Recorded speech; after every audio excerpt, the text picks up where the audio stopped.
Hi everyone, in this video I am going to show you how to securely store secrets in Azure Key Vault and use them in your .NET Core or .NET 8 Web API. We will go step by step from creating the Key Vault, adding secrets, configuring RBAC to reading secrets in your API and testing it in Swagger, right? By the end of this video, you will have a secure API with no secrets stored in your code. Okay, so to start this one, we have the steps. So step one is we need to install some initial softwares or some subscription. So first step is we need to have one Azure subscription. So then we can use the portal, Azure portal, right? Second one, we need .NET 6, 7 or 8 installed on your machine. Then you need to have Visual Studio 2022 or VS Code. Then you need Azure CLI installed on your machine. And make sure all those things you have installed before you need to start on this topic, right? So this is the step one. Step two is create Azure Key Vault, right? So to create Azure Key Vault, we need to go to Azure portal. We need to create the resource and then we need to create the Azure Vault, right? Okay, let me go to the Azure portal. I will show you there everything, right? First of all, about the resource, I have already created the resource. So I'm directly going to Azure Key Vault. You can search the Azure Key Vault from here in the search bar. Once you can see the Key Vault. And then you can create a Key Vault as per your need. You can give the name. So you need some subscription here, either that is basic or any subscription. Then you need to use your resource group. Right now I am using test group, but you can use any of the group, right? The group is just for the logical information or segregation of your things, right, in Azure. You can give any name here, and then you need to if you are in India, then you can select the Central India itself, right? Then you just need to review and create this. So the pricing tier are two types. One is the standard, second one is the premium one, right? So you can choose any of them, and if you want to do soft delete enable or something like that, so you can add the information in Key Vault itself, right? Once you review and create, so you will see this Key Vault in the list like this. I have created this Key Vault here. Once you create the Key Vault, then you need to go to add the secret, because right now this is the store. We don't have any information here. So once you create this one, the next step is you can go here. Then you need to go to secrets. So let me search the secrets where I will add Key Vault, means key value pairs. So here I have already added these three keys, right? So we can add the new one also. Like I want to add key or Key Vault demo, right? And the value is, I have added demo, right? So you just need to give the value key and name and the secret value here, right? No need to set anything. You can set if you want, otherwise you don't need to set anything here. Once you do this, you just need to do the create, right? And you will see I've added the Key Vault, and the way you add is you need to add hyphen 2 times to add this Key Vault here. Once you add the secrets under this Key Vault, you just need to go to Azure IAM access control, right? Inside the access control, you need to go to the role assignment, because for every user, even you are the admin, you should have some role to access these keys. Otherwise you cannot access these keys. I was the admin, that's why I have added this Key Vault secret officer to my user. So how you can add? You just need to go to this add. You need to go to add assignment. Then for this particular user, you can search the uh, roles here. Like I have added the officer. Right, so you can see the secret officer here. I have added from here, and you just need to do the next. Once you do this one, so your key vault is means ready to use now. Right, how you can verify this one means you can verify this in Azure CLI itself. So we are ready to use this one now. And what is the name of my access keys? I have this Manoj key. Right, so there is the command to access these keys. Let me go to the CLI.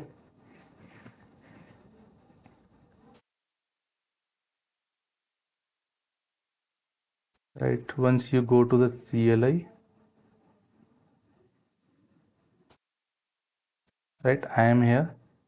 So you just need to run one command. So you can see all the values, means all the listing here with this particular secure secret list, and the keyword name is Manoj task. So let me run this command so that we can see is that working or not.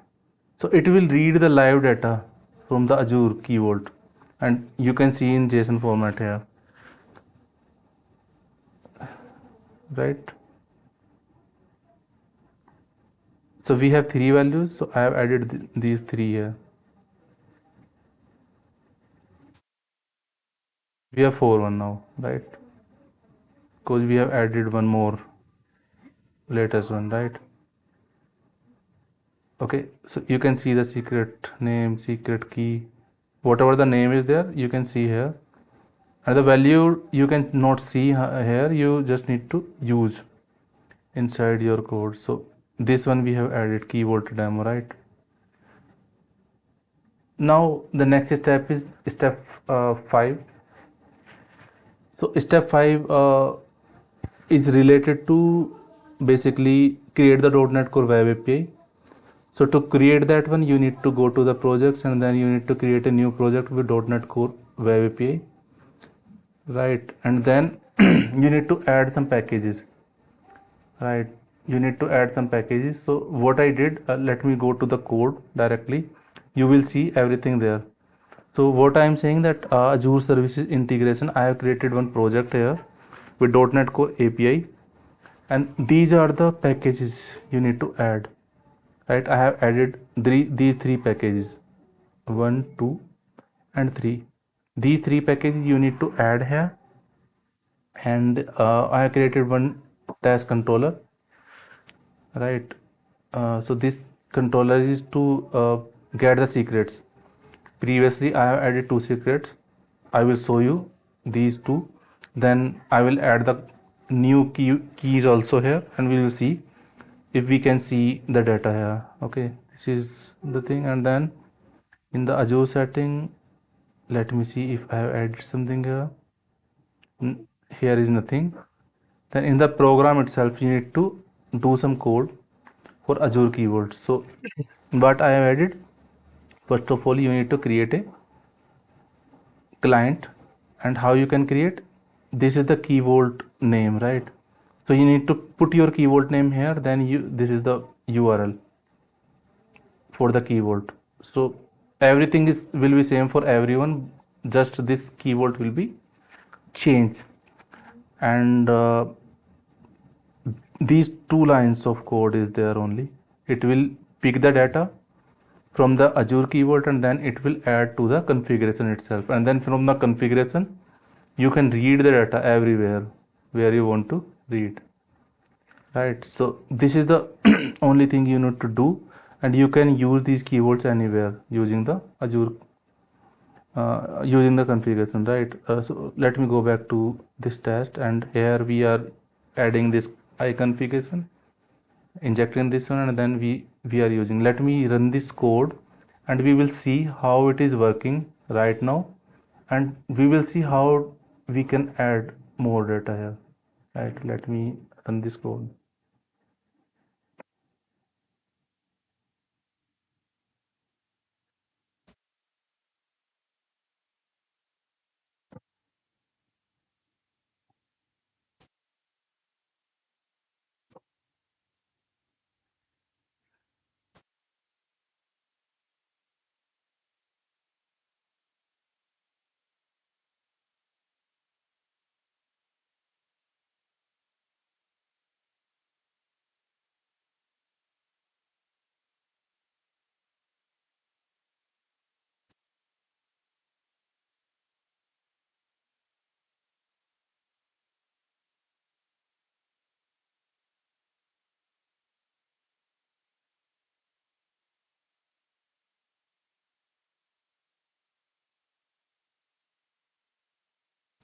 or it is taking some time to run.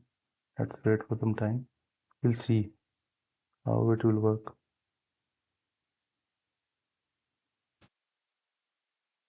Let's wait for this for a couple of seconds. Okay, so it is running now, right? We can see. Let me go to this code and try this out. Right, it will go to this one and it will bind these two records here, right? My super secret value and then secret one. So these are the values in the Azure, right? And my secret and then my secret super. So this is picking based on this value. So how we can read in the code? We need to just replace this hyphen hyphen with this colon, and you can see this one. Let me pick the name from here, keyword demo, right? We will run this one, demo, then the name is this. Let me rerun this one. We'll see if this is able to pick the values.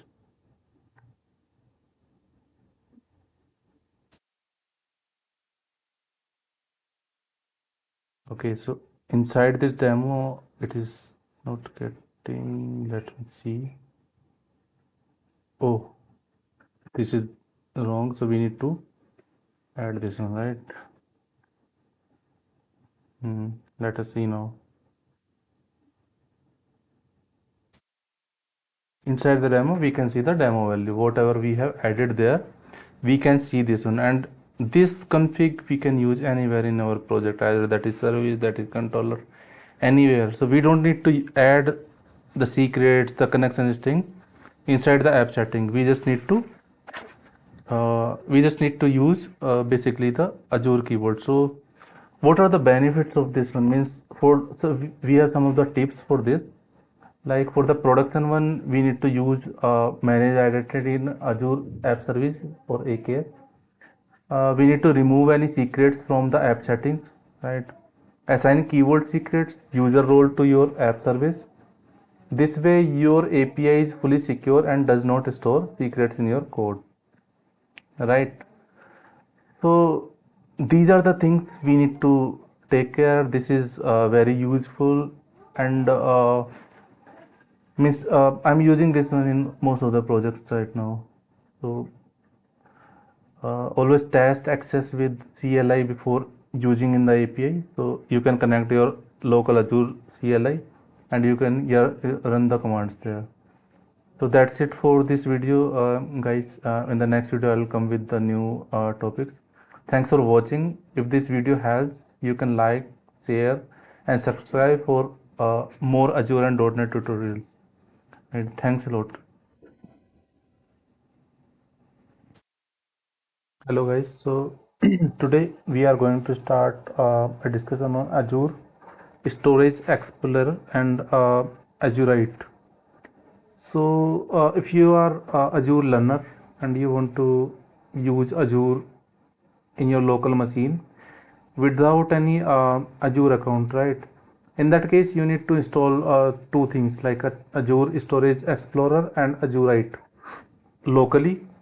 So let me explain you what is Azure Explorer. So Azure Explorer is a free GUI tool from Microsoft that allows you to manage Azure storage resources like blob, queues, table, file, data lake without writing any code. Directly from Azure Storage Explorer, you can explore these things like blob. You can create blob, you can create queue, table, file, and data lake without writing any code. Right. So there are two ways. Either you can connect directly Azure Storage account with your subscriptions to view, upload, download the blobs, create the tables, and you can do the CRUD operations there. You can manage the queues, You have learned about the queues itself, and then work with the local storage emulator Azurite. So Azurite will help you with to connect with this Azure Storage Explorer locally, and you can use that within your code itself, right? So what is Azurite? Azurite is local emulator to Azure Storage Services, used when you don't want to connect to Azure accounts. So it will support Blob, queue and table storage. These services. It will run on your local machine. This is perfect for development and testing locally. This don't need any Azure subscription. Behave like Azure storage. So it will support the Explorer and other things. So when you install this, so the service port will be for the Blob, this 10,000 will be there. Then for the queue 10,001. Then for table 10,002. So the URL will be same, the port will be different for all these three. What is the benefit of these things? Like this is free, first of all. You don't need to do anything. You just need to install, and you can use these services locally, and you can create your .NET Core APIs. You can use the queues, you can use the table storage, you can use the other services for this one, right? The Blob storage. So you don't need to spend any penny for this one, so it will be very beneficial. How they work together? So component is Azure, so it is a local Azure service, storage service emulator, and this is Storage Explorer is basically the GUI. So in Azurite you cannot see anything, right? But you can connect this Azurite with this GUI, and you can see everything within this Storage Explorer. Whatever you are doing with Azurite, you can see there, right? You can connect .NET Core apps via SDK to Azurite for local CRUD operations, right? Okay. So what are the steps to uh, install this one? So Azure Storage Explorer, you can go through this URL. This is my Microsoft product. You just need to install this on your local machine. Then you need to go to Azurite, right? Or you can globally install using the node npm install g Azurite. It will install you on your local machine itself, right? Once you install these both things, then you need to start the Azurite. You will see this one. It will install and run locally, silently, and it will connect with Azure Storage itself, right? So these are the three ports you can see here. You can see these in your local machine. So what you need to do, you just need to connect Azure Storage Explorer to your local emulator. Then Azure Storage Explorer, add account. Either you can use your main account like from the Azure itself, or you can connect to local emulator like Azurite. So if I connect to Azurite, so I will get these three endpoints for the Blob, for the queue, and for the table, and I can use for my local testing, local learning.